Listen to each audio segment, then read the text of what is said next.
السلام علیکم ورحمۃ اللہ وبرکاتہ۔ میں شہاب الدین قادری ایک بار پھر قادری نیٹ ورک میں آپ کا استقبال کرتا ہوں۔ ہمیشہ کی طرح پھر آپ حضرات سے گزارش ہے کہ آپ قادری نیٹ ورک کو سبسکرائب کریں اور ساتھ ہی بیل آئیکن کو دبا دیں تاکہ ہماری تازہ ترین ویڈیوز کی نوٹیفیکیشن آپ تک پہنچتی رہے۔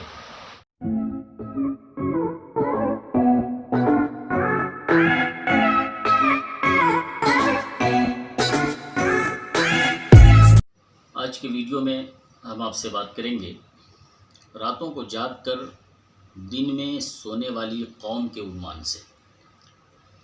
سب سے پہلے ہم آپ کو یہ بتا دیں کہ بہادر شاہ ظفر کے سارے شہزادوں کے سر قلم کر کے اس کے سامنے کیوں پیش کیے گئے، قبر کے لیے زمین کی جگہ کیوں نہ ملی، آج بھی اس کی نسل کے بچے کھچے لوگ بھیک مانگتے پھرتے ہیں، آخر کیوں؟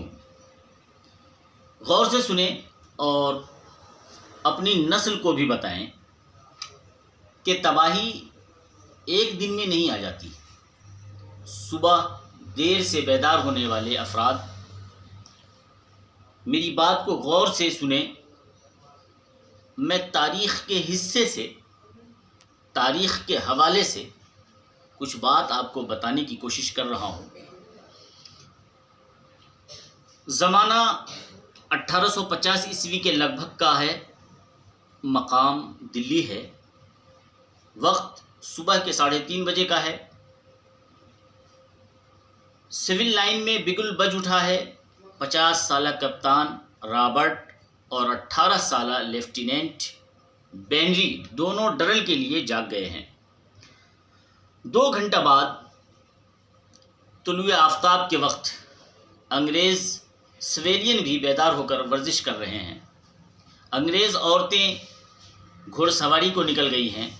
7 بجے انگریز مجسٹریٹ دفتروں میں اپنی اپنی کرسیوں پر بیٹھ چکے ہیں۔ ایسٹ انڈیا کمپنی کا سفیر سر تھامس مٹکاف دوپہر تک کام کا اکثر حصہ ختم کر چکا ہے۔ کوتوالی اور شاہی دربار کے خطوں کا جواب دیا جا چکا ہے۔ بہادر شاہ ظفر کے تازہ ترین حالات کا تجزیہ آگرہ اور کلکتہ بھیج دیا گیا ہے۔ دن کے 1 بجے سر مٹکاف بگھی پر سوار ہو کر وقفہ کرنے کے لیے گھر کی طرف چل پڑا ہے۔ یہ ہے وہ وقت جب لال قلعہ کے شاہی محل میں صبح کی چہل پہل شروع ہوئی ہے۔ بادشاہ کے محل میں صبح صادق کے وقت مشاعرہ ختم ہوا تھا، جس کے بعد ظل الہی اور عمائدین خواب گاہوں کو گئے تھے۔ اب کنیزیں نقرئی برتن میں ظل الہی کا منہ ہاتھ دھلا رہی ہیں اور تولیہ بردار محجبینیں چہرہ، پاؤں اور شاہی ناک صاف کر رہی ہیں، اور حکیم چمن لال شاہی پائے مبارک کے تلووں پر روغن زیتون مل رہا ہے۔ اس حقیقت کا دستاویزی ثبوت موجود ہے کہ لال قلعہ میں ناشتے کا وقت اور دہلی کے برطانوی حصے میں دوپہر کے لنچ کا وقت ایک ہی تھا۔ 2000 سے زائد شہزادوں کا بٹیر بازی، مرغ بازی، کبوتر بازی اور مینڈھوں کی لڑائی کا وقت بھی وہی تھا۔ اب 100 سال یا 150 سال پیچھے چلتے ہیں۔ برطانیہ سے نوجوان انگریز کلکتہ، ہگلی اور مدراس کی بندرگاہوں پر اترتے ہیں۔ برسات کا موسم ہے، مچھر ہیں اور پانی ہے۔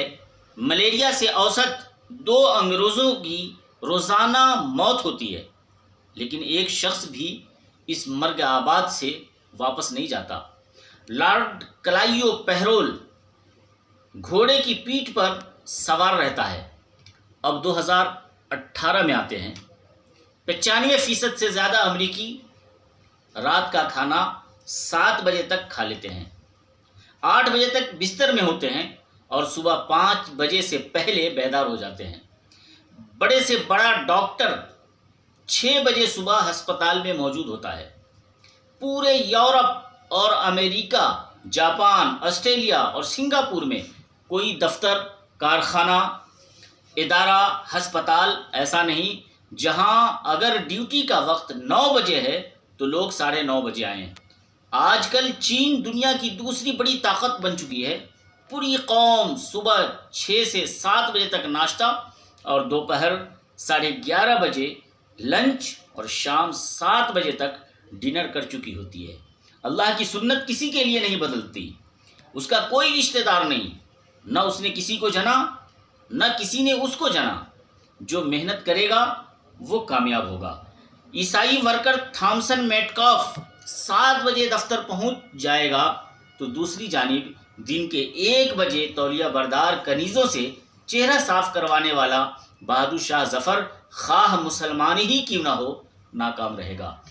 بدر میں فرشتے نصرت کے لیے اتارے گئے تھے، لیکن اس سے پہلے مسلمان پانی کے چشموں پر قبضہ کر چکا تھا، جو آسان کام نہیں تھا، اور خدا کے رسول صلی اللہ تعالی علیہ وسلم رات بھر پالیسی بناتے رہے اور رات کے باقی بچے ہوئے حصہ میں سجدے میں پڑے رب ذوالجلال سے امداد و استعانت طلب کرتے رہے۔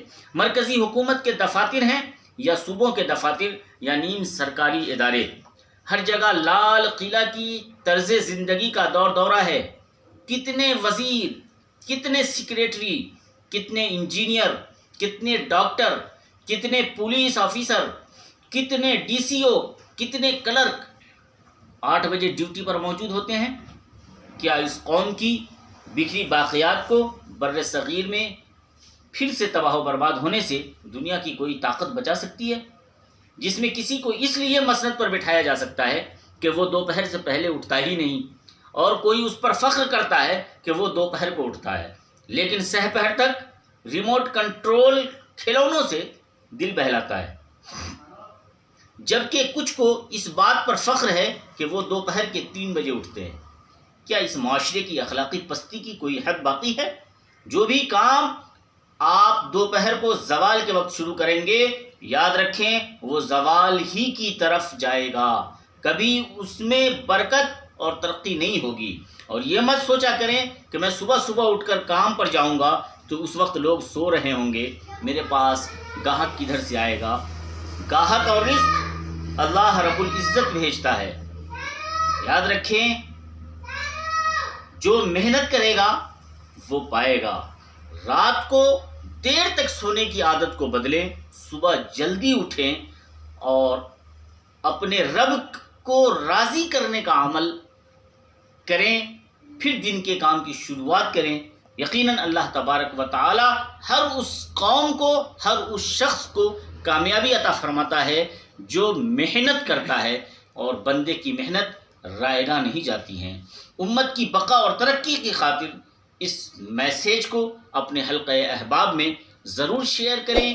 اگلی ویڈیو کے لیے انتظار کریں، انشاءاللہ پھر ہم ایک نئے مسائل کے ساتھ اگلی ویڈیو میں آپ سے ملاقات کریں گے۔